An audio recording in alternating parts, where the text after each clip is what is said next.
ધંધા ખોલે છે તો પૂરી સેન્ટરો પર પૂરા ઉભા કરો ને. અમારા લોકો અહીંયા 30 તારીખથી આજે 4-5 દિવસથી ધક્કા ખાય છે. કેમ તમને ખબર નથી પડતી? પણ આપણે દરરોજ કરીએ છીએ. દરરોજ કરો.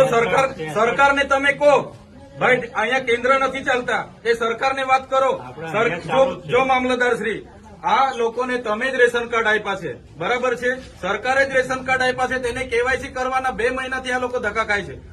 આધાર કાર્ડ આપણે જ આપ્યા છે, સરકારને કહો આપણે જ આપ્યા છે, તેને અપડેટ કરાવવાની શું જરૂર પડી ગઈ છે? ધુમખલ, ICDS, તમારે ડેડિયાપાડામાં કેટલા કેન્દ્રો ચાલે છે પૂછો અમને. ડેડિયાપાડામાં આપણે ICDS નું 2 ચાલે છે ને એક અહીંયા. પોસ્ટમાં કેમ નથી ચાલતું? BSNL માં કેમ નથી ચાલતું? ભાઈ તમારી જવાબદારી નથી? એને પૂછ્યું છે. બોલાવો એ લોકોને. નથી કેમ ઓપરેટર નથી? તો એની વ્યવસ્થા કરો, સરકારની વાત કરો. ચાલો ઉપર. આ લોકો 2 વાગ્યાથી આવેલા છે. કેટલા જણ 2 વાગ્યાથી છે ભાઈ? આ 2 વાગ્યાથી નાના છોકરાઓ લઈને અહીંયા રાત્રિ રોકાણ કરે છે. તમને ભાન નથી પડતી? હું આજે લખી દઉં. તમને 3 મહિનાથી કેમ છું? હું આજે લખી દઉં છું. પ્રાંત સાહેબ છે કે નહીં? બોલાવો.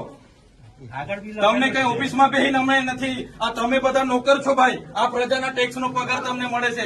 નોકરી કરવાની હરકા કરો. પ્રાંત અધિકારીને બોલાવો ભાઈ. 4 વાર તો મેં કીધું છે તમને. હું સંકલનમાં લખીને પૂરું કરવાનું છે. એને ફોલોઅપ કેમ નથી લેતા તમે? ઓપરેટર નથી તો મૂકો ને તમે. ઓપરેટર મેં મૂકો આવીશ.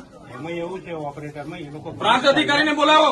એ લોકો પરીક્ષા લે, પરીક્ષાનો પાસ થાય પછી ઓપરેટર. તો ત્યાં સુધી અમારા લોકો અહીંયા ધક્કા ખાવાના છે. નોટબંધીમાં 2 વર્ષ સુધી લાઈન ઉપર લાગ્યા. અહીંયા જાતિના દાખલા પર મહિનો લાઈન પર લગવાનું. કીધું કામ કરવાનું હોય ને તો કરો, નહીં તો ચાલતી પકડો તાળા મારી દઈએ અમે તમારી મામલતદાર કચેરીને. બંધ કરી દો. આ 29-30 તારીખના લોકો છે. 30 તારીખથી કોણ આવે છે ભાઈ? આ બધા 4-5 દિવસથી તમને ભાન નથી પડતી? પ્રાંતશ્રી, અહીંયા વ્યવસ્થા કરવાના તો હરકા કરો. હા, કેમ નથી વ્યવસ્થા? કેટલી વાર કીધું છે તમને કેવાયસી ની અહીંયા કેન્દ્ર ઉભા કરો? ભાન નથી પડતી તમને?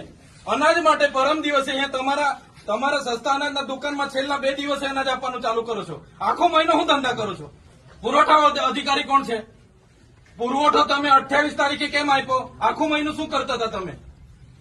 29-30 તારીખે અમારા લોકો અહીંયા ડેડિયાપાડામાં લાઈન પર હતા 5 કિલો ચોખા માટે. આ તમારી બધી સરકારમાં વાત કરો. હા, આ કેવાયસી ના નામે, બરાબર? આ રેશન કાર્ડ તમે જ આપ્યા છે, એને હું કેવાયસી કરાવીને અમે શું સાબિત કરવાના છો? અમે બધા ખેડૂત છે. 7-12 નીકળી એટલે અમે ખેડૂત. અમારે શું રજીસ્ટ્રેશન કરાવવાની જરૂર છે ભાઈ? કઈ જરૂર પડે છે?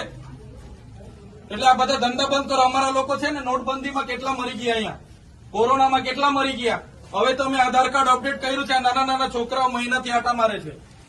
સરકારને કહો આ બધા રામાયણો, આ બધા તાઇફા બંધ કરે. આ બિચારા 2 વાગ્યાના ઊંઘે છે અહીંયા. શું ધંધા કરો છો તમે? કેન્દ્ર ઉભા કરો ને. તમારું અહીંયા પોસ્ટનું કેન્દ્ર નથી ચાલતું, BSNL નું નથી ચાલતું, ICDS માં 40 જણના કાઢે છે. શું કરવાનું અમારે બોલો? અહીંયા તમારે આખો દિવસ 40 જણના કૂપન હો જણને આપે છે. કેટલા જણને કૂપન આપે છે? અહીંયા અભિહાલ શું કરવાના છો નક્કી કરો. કલેક્ટરને બી ફોન કરું છું. બાકી તાળા મારી દઈએ હમણાં તમારી પ્રાંતને બી, મામલતદારને બી. બંધ કરી દો. સર્વર નહીં ચાલતું હોય, ફરવર નહીં ચાલતું હોય તો કેવું ને સરકારને? આ બધી નાટક શું કરવા, રામાયણ શું કરવા કાઢે છે? સર્વરોની પહેલા વ્યવસ્થા કરો, પહેલા સર્વરો કરો, કેન્દ્ર ઉભા કરો, પૂરતા ઓપરેટરો રાખો, પછી આ બધી સિસ્ટમ બહાર પાડો. પહેલા સિસ્ટમ બહાર પાડો તો અહીંયા લોકો અટવાય છે. રાતે હિયાળામાં નાના પોયરાઓને લઈને આ લોકો ઊંઘે છે. તમે હમણાં વાત કરો, કલેક્ટર શ્રી સાથે વાત કરો, સરકારમાં વાત કરો. બાકી હું ટાળા મારી દઈશ હમણાં. બધા બહાર નીકળો. કેટલી વાર કીધું છે તમને? સંકલનમાં 2 વાર કીધું, જિલ્લા સંકલનમાં 2 વાર કીધું. કઈ ભાન નથી પડતી તમને? અધિકારીઓ થઈને હું ચાલે છે? જિલ્લા સંકલનમાં તમને 2 વાર કીધું કે નહીં? તાલુકા સંકલનમાં તમને 2 વાર કીધું.